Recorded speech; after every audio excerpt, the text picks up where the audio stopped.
Hi, this is Adekyn with another Grand Ages Rome campaign mission video. This one's the second Triumvirate. This is from the original set, the original game. Very good mission, lots of military action and plenty of opportunities to build. Big rich map with lots of resources on it.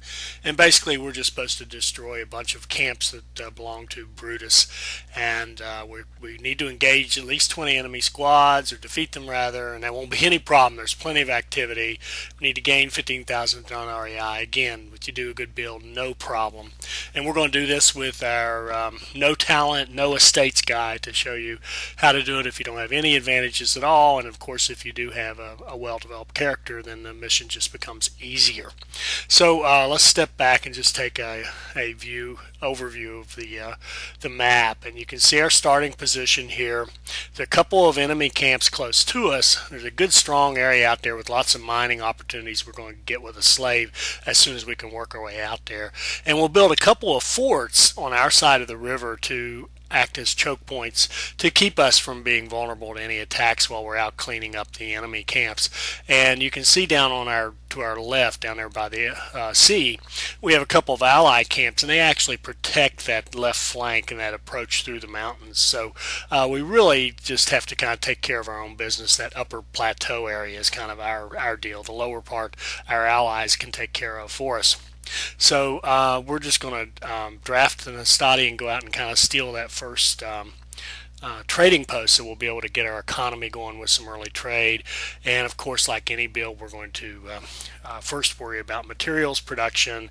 That's the first key you have to do, is get building materials going. Without them, you can't build anything, obviously. And if you can't build in this game, you basically die. So we're setting up aqueducts down to for those farms, and also we're going to build them out here, not necessarily to build out there, but to give us the opportunity. And I've said this in other videos, when you're playing, we're going to be playing defense for a little while, and then we're going to go on the offensive. But when you're playing a defensive mission, sometimes people get too much like a turtle and build in too small an area. We want to build a good sized city, so we don't want to have any problem with getting water. So we're just kind of spreading that, fanning those aqueducts out to just lay the foundations for potential buildings later on. I'm going to set up the center of the community with a fountain, and I'm actually using a small fountain here because I remember, when I used to play this game a lot, I did use the small fountain rather than the large one. And the reason is because the radius of the small fountain is just about identical to a butcher-baker combo, so it can really give you a good idea of how big a community you can build and still get that whole food influence butcher-baker combination to get your food satisfaction over 50%. So small fountains are kind of nice for that. They kind of give you that visualization of how big to make things.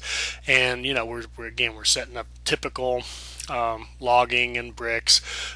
Do want to grab that gold mine since it's there nice and handy and just staring us in the face. We want to get that going and get again, for the early economy. There's an iron mine handy. There's stone. It's a good building spot. And it's also, I really like this one, and we're going to move forward here in a bit, but I like building around these rocks and having the rocks kind of in the way, if you will, because it really makes for, I think, a cool looking city. And I like the fact that this city looks somewhat random, and again, I'm a form follows function guy, so the form of my cities are definitely driven by the function I'm trying to get out of them. In this case, quickly come up with a strong military to go out and defeat the enemy. But I really like again, form follows function, and I really like the rocks in the way, if you will, because they sort of give it a randomness, and it looks like, to me, a realistic city. It looks like something that could have happened in reality, where people just built where they felt like building, and there wasn't a master architect, drawing roads and telling them to build here and making it like designed communities or planned communities. It just happened. So again, we're kind of building up, as you always do, your lower class folks first, your working folks, the plebes in the insulae. And let's just move forward a bit here. You can see how it's kind of taking shape, and it's just a nice. I like how compressed it looks. I like that look. I think that looks real. To me, that's more the way I picture one of these. ancient towns looking is in their heyday is more of a compressed, everybody on top of one another kind of thing. Plus, just the way the game plays, you get the bonuses for adding those insulin right next to each other for popularity. So, the gameplay, if you really are trying to optimize and play the game the way it's designed, naturally you're going to stack your insulae in close together. But we're starting to draft the army now. I'm going with a couple of equestri, a couple of archers, a couple of hastati, and in fact, this is an unusual one for me. I'm not using Triari, which is just if you've watched most of my videos, you'll know I kind of like the Triari, but thought I'd go a different way here. This is the first attack group that came down to us from the north, or above us. Let's call that north. And we're dealing with them, and we made sure the key in this one was let them come close to us, because there's right there is a enemy camp, but they're all defenders. Well, we don't want to be fighting those attackers and defenders at exactly the same time, so we let them get close to us before we counterattack, and then once we take care of those attackers, then we can go out and get rid of the defenders. And I'm actually using my archers to draw those guys into battle by attacking them from a distance, and then I'll engage my hastati and equestri to go ahead and try to finish them off and realign my archers so that they're in a good position to provide supporting fire. And of course, because they attacked first, at least one, if not two, of his hastati groups are actually trying to get to my archers, and there you see they're just now getting to them. But the thing is, they're taking damage all the way through, so by drawing them with the archers, the hastati can be beating on them all the way they're marching toward my archers, and the archers too can start opening fire, so you can really do a lot of damage to the enemy while he's trying to march toward the group that started him in the fight. And you could use equestri. They're a good thing. You can take cavalry, move them near the enemy, draw their initial fire, and then retreat your cavalry, and because they're quick, the enemy's never going to catch them, and then have them basically marching right through your melee troops and your ranged units, your archers and what have you, and you can really do damage to the enemy without really taking a lot of damage yourself, so that makes the fighting pretty easy. So there we've knocked out that first enemy camp that was close to us, and we'll go walk on. There'll be another attack coming down, and we'll have to deal with that and then take care of that second camp. Now, we're having built our starting community. Now we're going to start building an upper class community for the patricians to live in. So we're just laying the framework there with religion and entertainment. So we'll have to have some some equites to man those middle class houses that are nearby, and then the patricians, of course, will put patricians in the religious buildings and the inn and tavern, so that we get really high food satisfaction, high entertainment, high income from those temples because of the patricians. So this one it'll be a real money maker for us.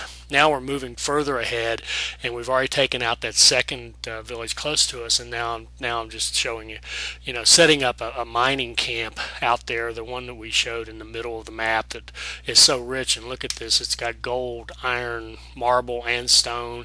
We can do bricks out there with the water.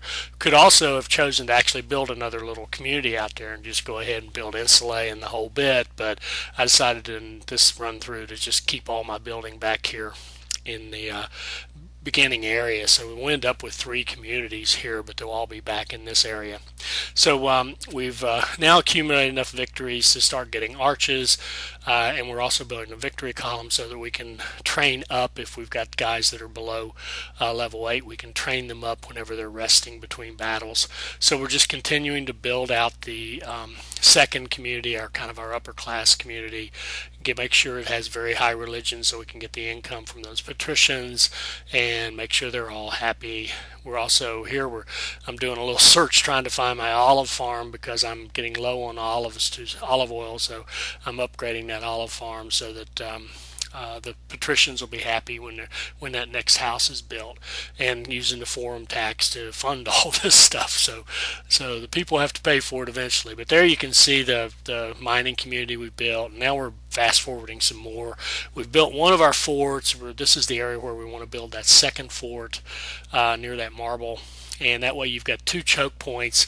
And at that point, once you get those forts built and take care of these enemies along this first plain or mesa, whatever you want to call this high area where we started, once you have that cleared out, then you really don't have any more problems. You can just build at will and not worry about it. You can go ahead and extend your army and take them out wherever you like, because you've now got a defense set up. You've got your allies taking care of your left flank, and your northern approaches are both covered by forts, so you really don't have any issues from that point forward. Here's the third community that we're building.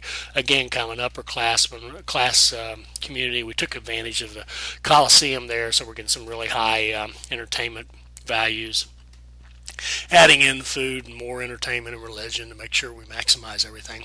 And here's just an example of how bad I am with trying to build platforms. I'd like to build one more patrician house out here, and I just don't. I'm out of space, so I'm going to end up building it up there next to the Pantheon, but which is okay. I'm just going to have to extend that community a little bit and add a few more services up there because they're getting a little too far away. But you know, I'm just not a platform guy. They irritate me.